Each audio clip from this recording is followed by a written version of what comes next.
Bonjour. Alors, je pense, donc je suis.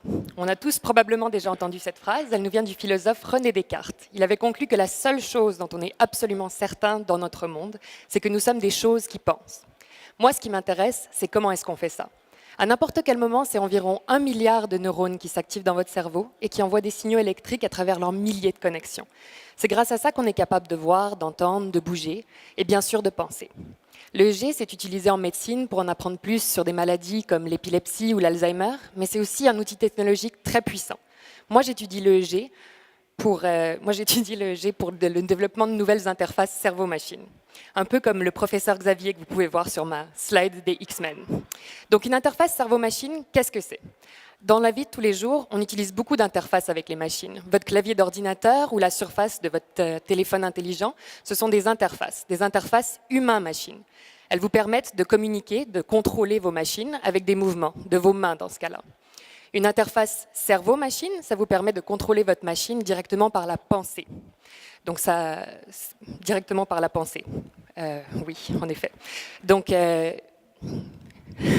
directement par la pensée. Oui, c'est cela. Pour décoder la pensée, comment est-ce que je m'y prends? Oui, pardon.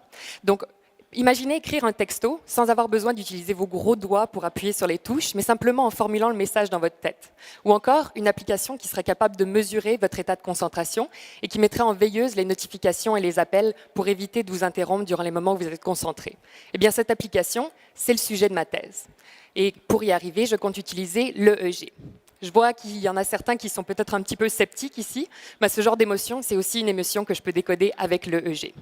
Donc, pour lire les messages du cerveau, pour lire vos pensées, j'utilise des électrodes, des petits ronds de métal que je viens de poser sur la surface de la tête des participants. Avec ça, je suis capable de mesurer des courants électriques et puis je suis capable d'étudier donc leur état cognitif. Le problème avec ce genre d'équipement, c'est que ce sont des bonnets munis de plein d'électrodes et des fils et des amplificateurs et ça limite énormément les mouvements des participants. On ne peut pas utiliser ça à l'extérieur d'un laboratoire aussi. Donc, les données ne sont pas vraiment réalistes et on ne peut pas faire des enregistrements pendant des longues périodes de temps. Moi, où j'innove, c'est que je veux mettre des électrodes autour et à l'intérieur de l'oreille. Ça permettrait plus de mouvements et puis ça permettrait plus de mouvements et ça pourrait être discret et mobile. Mon groupe de recherche a développé un prototype, une interface cerveau-machine qui serait simple et mobile, une oreillette. Donc ma passion, c'est vraiment ça, la rencontre entre la technologie et l'humain et comment est-ce qu'on peut améliorer nos vies et celles de gens qui vivent avec des handicaps en alliant cette technologie avec nos vies.